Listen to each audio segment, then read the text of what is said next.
where he is the happiest. The drawing master notices the blue veins on Paul's face. And remember, the drawing master was the only teacher who realized that maybe there was a real problem in Paul's life. Paul loses himself in the blue Venetian scene, the blue Rico, which was the painting in the gallery, and he listens to the blue Danube at the Waldorf. He longs to let art carry him away into a blue sea. The two colors combine in his imagination. The theater is described as Paul's, quote, bit of blue and white Mediterranean shore. And he thinks of the blue sea just before he dies. Let me say a few words more about the literary style. The narrator's attitude toward Paul's action is, I would say, ironic.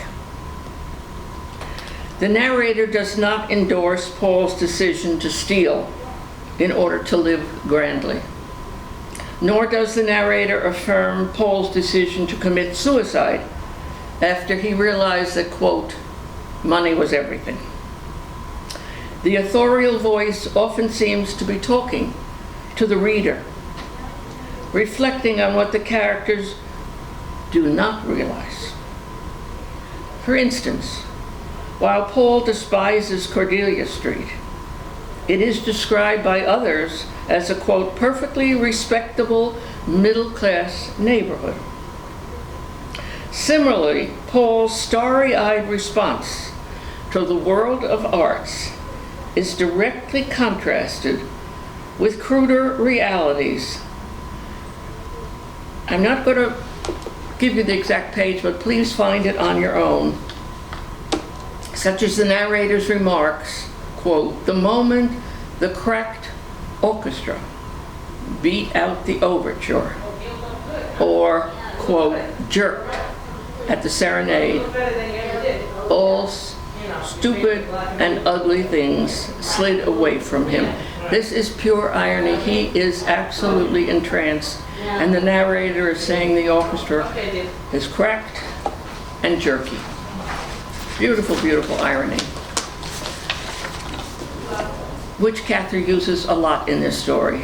And unless a reader is watching for the irony, the easily drawn assumptions could be erroneous in literature. In literature, irony often comes in the form of sarcasm. Cather also uses what I think I taught you last year, dramatic irony.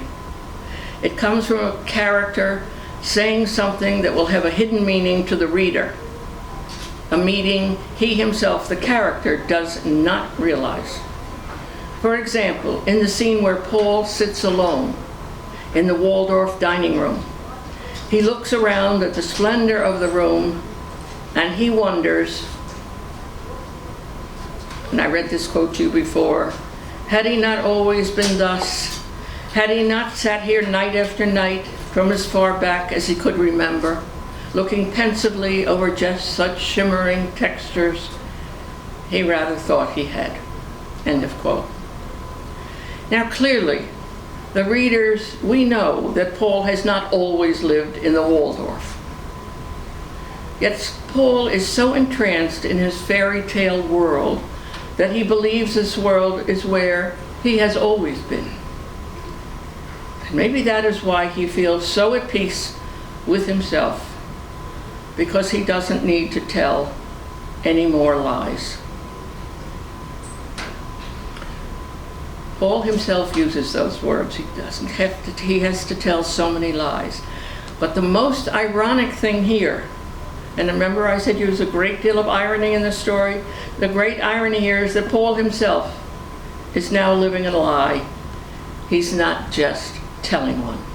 He is living a lie that he is the rich boy in the Waldorf, living the way he wants to live. So let me ask, why do you think Paul commits suicide? And do you think there is a way that he may have regretted the decision to end his life?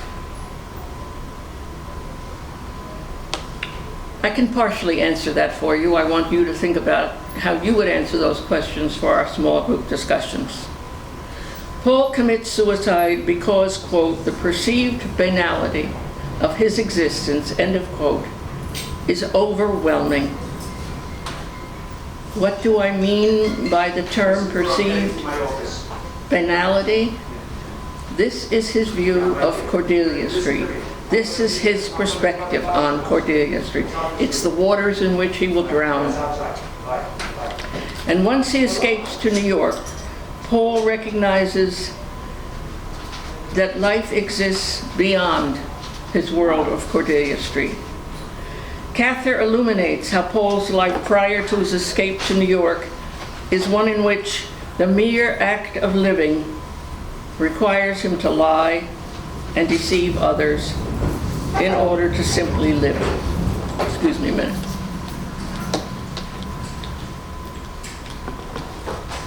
Excuse me, ladies. Turn to page 22, please. Thank you. Backwards. Page Thank you so 22. Thank you, thank you. Perfect, that's all I need. Thank you. The third line down. Let us read. Page 22, the third line down. He could not remember a time when he had felt so at peace with himself. You tell me upstairs. The mere I will get it. shh. The mere release from the necessity of petty lying every day, restored his self-respect. He had never lied for pleasure, even at school, but to be noticed and admired, to assert his difference from other Cordelia Street boys. And he felt a good deal more manly. Now pay attention to those words. He felt more manly, more honest, even now that he had no need for boastful pretensions.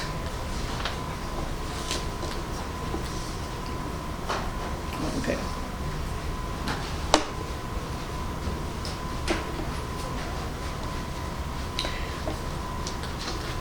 Cather's characterization of Paul is one in which his nonconformity is representative of a struggle.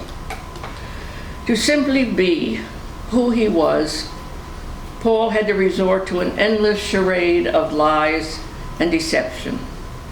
And this is why life in New York offered him so much in a way of relief.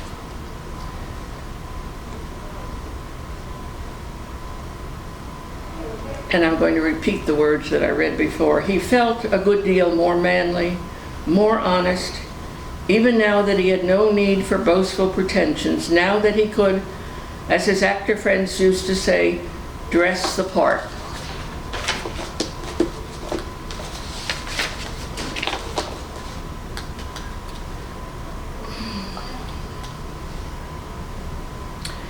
And let me add one more idea to this and one more quote, that it was characteristic of Paul that remorse at the end did not occur to him.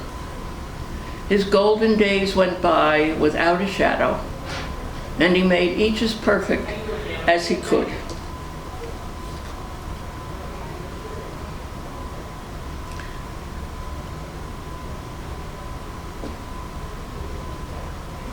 When the reality of the world seems to be closing in on Paul, the pressure becomes too much to bear. Again, he envisions, as I quote you, the tepid waters of Cordelia Street closing over him finally and forever. Is there a clearer indication that he's going to commit suicide than those words? The tepid waters of Cordelia Street close over him finally and forever. And this was foreshadowed in the beginning of the story. At the same time, Paul recognizes his own terrible feeling for having to see what life could have been for him and what happiness might have been. He would have to leave it and return to Cordelia Street, to a life of deceit. This is reality. And Paul is overcome with this reality. And one in which for him there would be no escape. It is in this light that Paul makes his decision to take his own life. Like so much in the story, Cather provides enough opportunity for one to see indecision in Paul's actions, while at the same time perceiving certainty in his actions. On the one hand, Cather makes the idea clear that suicide was the only acceptable option for him. Paul recognizes that for him, the world of Cordelia Street is not one worth living for. Cather uses the term resolution to describe how Paul perceives suicide. Turn to page 26, please. The last page of the story.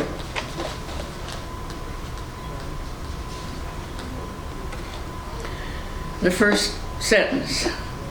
The sound of an approaching train awoke him, and he started to his feet, remembering only his resolution and afraid lest he should be too late.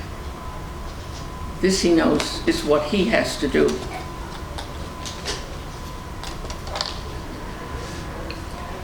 This, I think, helps convey to us, the readers, that Paul did not possess much in the way of regret in the course he chose. However, being Cather, she undercuts this with the inclusion of the narrator's words, where I just read on page 26 the last two sentences of that above paragraph, that first paragraph. When the right moment came, he jumped. As he fell, the folly of his haste occurred to him with merciless clearness, the vastness of what he had left undone. There flashed through his brain, clearer than ever before, the blue of Adriatic water, the yellow of Algerian sands. And so the two colors that he has sought all his life are those colors that he sees as he jumps to his in front of the train. While Paul might have felt convinced that what he believed was true, Cather also indicates that there might have been more to Paul's life when she says,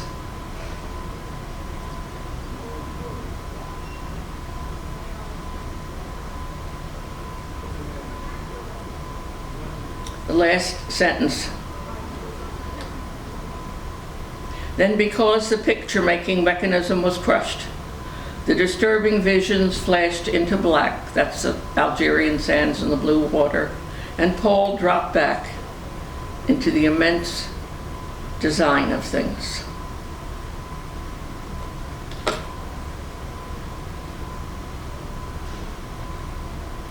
What can I say in conclusion?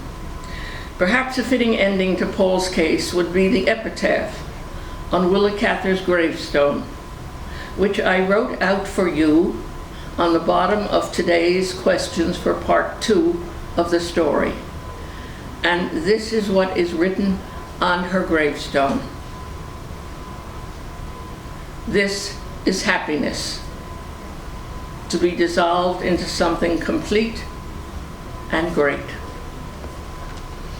The echo of these words concludes Paul's case when he leaps in front of the train.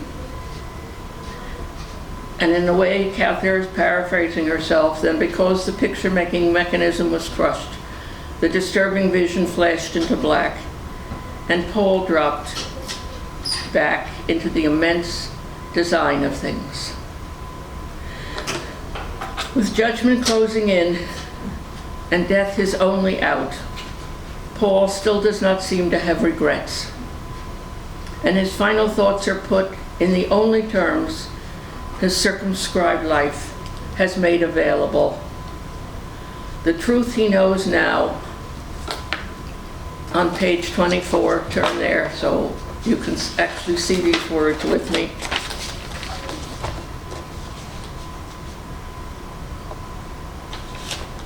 The paragraph begins, his father was in New York. That's the second paragraph. Then jump down to the third sentence. He had not $100 left, and he knew now more than ever that money was everything. The wall that had stood between all he loathed and all he wanted, that wall was money.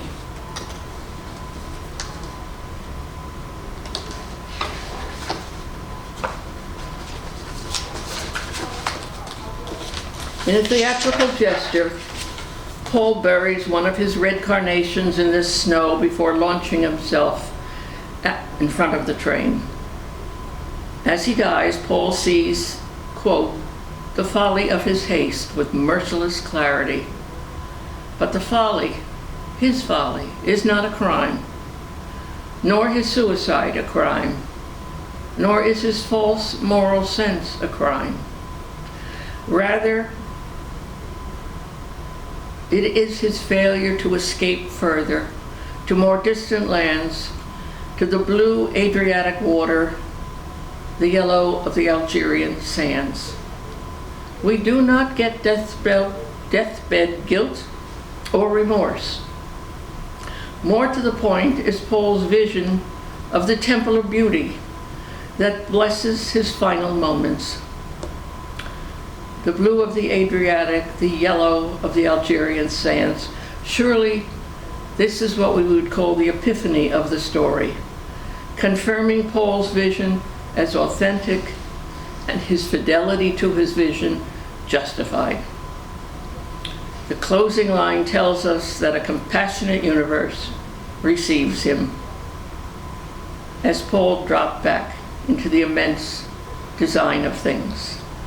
If we choose, we could think of this as a moment of wonder or a moment of absolution. So let me sum up by taking one more look at Paul. Paul is a motherless lad born in Colorado, where his mother died of illness in his infancy. He is thin, pale, dreamy adolescent who feels a need to set himself apart from his conventional surroundings in Pittsburgh.